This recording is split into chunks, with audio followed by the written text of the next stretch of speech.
Добар ден на сите.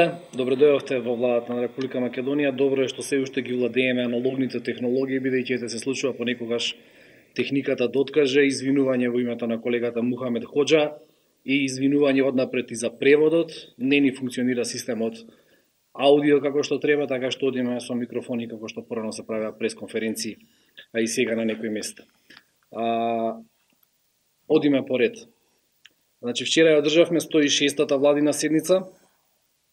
Првата информација која што ја споделуваме од 106-та владина седница е дека ги разгледавме заклучоците на Собранието на Република Македонија донесени на 64-та седница, која што беше одржана на 3.12. по повод утврдување на нацрт амандманите 33, 34, 35, 36 од Уставот на Република Македонија. Во однос на овие амандмани, владата како предлагач организирана серија на јавни дискусии со експертската јавност и со граѓаните во врска со нацрт амандманите за измени на Уставот на Република Македонија во согласно со процедурата и постапката. Така што ќе поминам низ сите 5 јавни дискусии. На кратко, првата се одржува денеска, среда со почеток во 4 часот и 30 минути во зградата на владата на Република Македонија. Говорници ќе бидат премиерот Зоран Заев и универзитетските професори доктор Владо Камбовски и професор доктор Љубомир Фрчковски. Втората јавна дискусија ќе се одржи утре на Универзитетот ФОН во 12 часот. Говорници ќе бидат повторно премиерот Зоран Заев, ректорот на Универзитетот ФОН доктор Нано Ружин и универзитетскиот професор доктор Темелко Ристевски. Третата јавна дискусија ќе се одржи во петок, почнува во 10 часот во Македонската академија на науките и уметностите. Говорници ќе бидат заменик претседателот на владата задолжен за европски прашања Бујар Османи, министерот за надворешни работи на Република Македонија Никола Димитров, академик професор доктор Владо Камбовски и универзитетскиот професор доктор Светомир Шкарич. Четвртата и петата јавна дискусија ќе се одржат во понеделник на 10.12. Истовремено, паралелно со почеток во 10 часот, едната ќе биде во Тетово, другата ќе биде во Штип. Во јавната дискусија во општина Штип говорници ќе бидат премиерот Зоран Заев, судијката Маргарита Цаца Николовска и универзитетскиот професор доктор Ѓорѓи Спасов. Во втората јавна дискусија, односно петата, во Универзитетот на Југоисточна Европа во Тетово говорници ќе бидат заменичката на претседателот на влада на Република Македонија и министерка за одбрана Радмила Шеќеринска, заменикот на претседателот на владата задолжен за европски прашања Бујар Османи, како и универзитетската професорка доктор Беса Арифи, универзитетскиот професор доктор Блерим Река. Дискусијата ќе отвори и вовед ќе даде ректорот на Универзитетот на Југоисточна Европа во Тетово доктор Абдулменав Беџети. Поканети се сите медиуми, на сите, поканети се граѓански асоциации, граѓански организации, поканете во основа цела македонска јавност. Кој сака може да земе учество во овие јавни дискусии, сите ќе бидат со време трајање од 90 минути. Од владината седница би сакале да ја повториме исто така информацијата дека вчера воведовме нова интервентна мерка за земјоделците производители на ориз. Земјоделците ќе добијат 5 денари за килограм произведена и предадена оризова арпа во регистрирани откупувачи. Оваа одлука ја донесовме бидејќи постои во моментов нарушен баланс помеѓу понудата и побарувачката и многу ниската откупна цена. Се надеваме дека ова ќе реши дел од проблемите на земјоделците кои произведуваат ориз. Исто така, на вчерашната седница, Министерството за локална самоуправа ги презентираше информациите за престанок на мандатот по сила на закон на градоначалниците на општина Ново село и по трагичниот настан на градоначалникот на општина Дебар и информираше за постапката во однос на распишување на нови избори во овие две општини кои што треба да се случат во наредниве месеци. Да видам дали имавме само уште нешто за потенцирање од владината седница.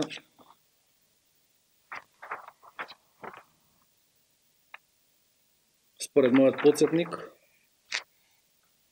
тоа е тоа. Значи дека одиме со прашање и одговори, овој пат поедноставно, немаме микрофон. Кренете рака и повелете. Искра повели прво. Едното е кај тоа што вчера се демонстрираше дека била погрешно поинаку интерпретирана изјавата на говорот на премиерот Заев на собранието како ета шанса да се корупција. Нема што се занимаат и нека вас игнорираат тоа што реагираат на највисоко ниво. Може да се използва во Грција, одговор увече на наша, дека да се го рамката на Испанскиот договор. Значи, стапот тоа е на принцип на што со конвенцијите луѓе се спитат на поведниците.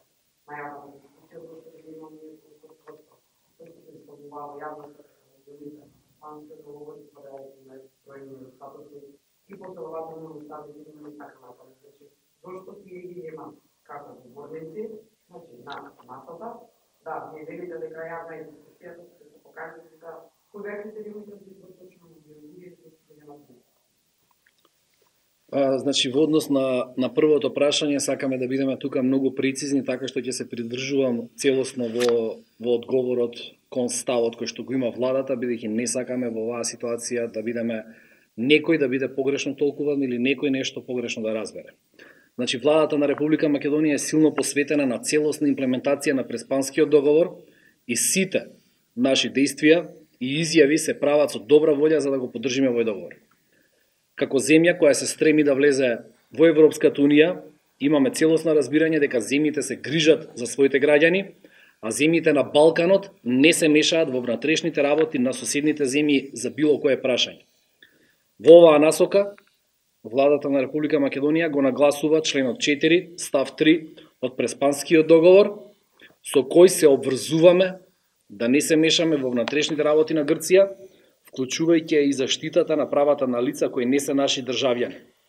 Во таа смисла се подразбира дека јазичните политики во двете земји не се определени со Преспанскиот договор.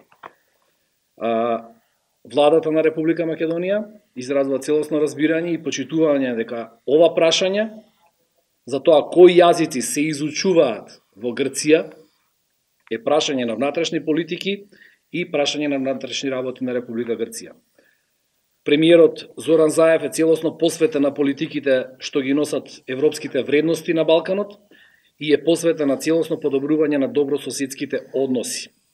Изразуваме жалење доколку некои коментари биле разбрани и протолкувани на погрешен начин. Тоа би бил одговорот во однос на првото прашање. Во однос на второто, околу јавните дебати, имајќи го во предвид рокот, односно дека истите започнуваат само еден ден по завршување на собраниската расправа, организацијата не е едноставна, беа поканети широк спектар на говорници, помеѓу нив не би се баш согласил со твојата констатација дека има и луѓе кои не размислувале поинаку од владините ставови, ги прочитав имињата на сите, дел од нив биле и активисти на опозицијската партија и високи функционери на ВМРО ДПМН, но како што и самата кажа, отворени јавни дебати се на кои што секој може да земе збор, да учествува и да го искаже ставот. Луѓето кои што ги прочитав се воведничари, ги отвараат јавните расправи и даваат вовед. Ова не исклучува дека било кој граѓанин на Република Македонија кој што има интерес, граѓански се разбира, може да земе и да биде учесник на овие јавни дебати. Само конкретно кратко, дали да поканете банковска, апатија, јановска? Поканети се сите граѓани на Република Македонија кои што имаат интерес. Покана за учество е упатена уште еднаш. Отворена во моментов, јас ја упатувам како портпарол на влада до сите граѓани на Република Македонија кои што сметаат дека треба да бидат дел и да го кажат нивниот став. Јавни се, датумите се јавни, соопштението уште вчера испратено, воведничари конкретни ќе бидат лицата кои што ги прочитав. Како се справите со ситуација најчесто Слобода реагира дека она се изразувала дека била поканата, меѓутоа кога видела дека професор Владо Поповски е на листата и не сака да дојде и коментира нешто. Во кој смисол да се снајдеме? Целосно го почитуваме размислувањето на професорката Најчевска. Целосно. Тоа е нејзин став, го изрази јавно, го кажа лично, Ние како влада апсолутно дека изразуваме почитување кон нејзиниот став.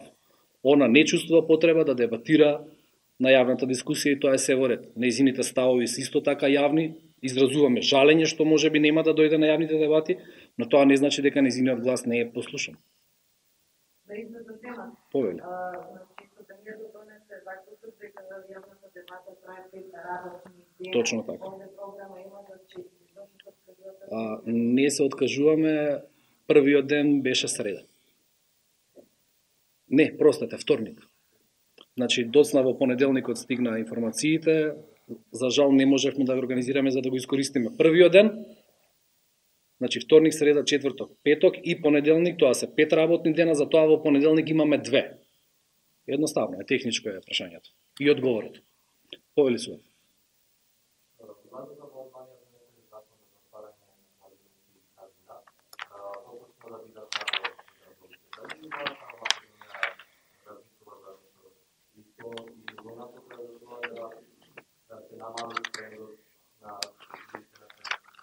Значи, како што знаете, на ЕНЕР постоеше закон кој што беше закачен од Министерството за финансии, во кој што се предвидува одредени регулативи како да се регулира законот за обложувалници кој што ја регулира оваа сфера за која што говорите, и насоката на измените беше баш токму во насоката која што прашувате, односно како да се заштитат малолетници од едноставен, лесен и брз пристап во овие стопански објекти, како да ги наречеме. Во моментов се уште трае, законот не е на ЕНЕР, меѓутоа политичките субјекти се уште разговараат и ги согласуваат ставовите, постои размислување, постои, да речеме, и политичка волја и очекуваме дека во наредниот период имаме и сериозно законско решение со измени кои што ќе го направат токму тоа, ќе ги заштитат целосно малолетниците во Македонија од лесен и брз пристап до обложувалниците.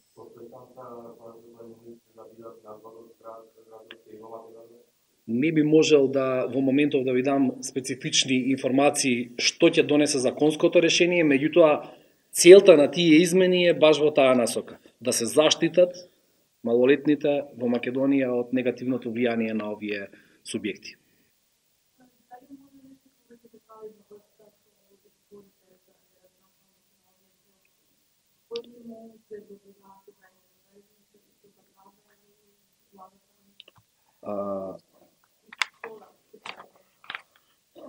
Значи, Министерството за локална самоуправа вчера презентираше информација во врска со одлуката за престанок на мандатите.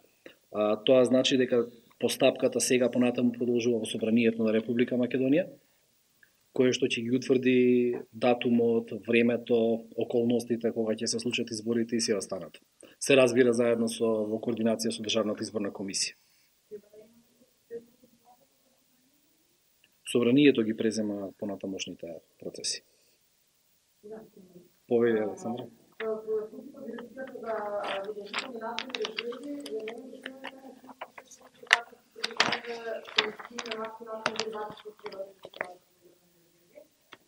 Сите нафтени компании се макар да не купуваат државните нафтени резерви, не се рачунат на јавните функции за чување за достојни, не се наплатена донешно прашување. Прашањата ми се: дали дадете информација од дирекцијата за задолжителни нафтени резерви дека имаме само 60%, односно 60% помалку? Дали ваката постапка би била алармантна во случај на криза? И дали се разбива барањето во овие нафтени компании кои купуваат државните резерви да се плати на донешно за нафтата која се чуваат за држава? Ќе ти дам 3 кратки одговори и еден подолг. Владата ја има информацијата, состојбата никако нема да дозволиме да ескалира и да биде алармантна, како што велиш. Ја имаме информацијата, како што ти кажав, и запознати сме и го бараме решението. Тоа сега следува тој подолгиот одговор, бидејќи комплексна е темата.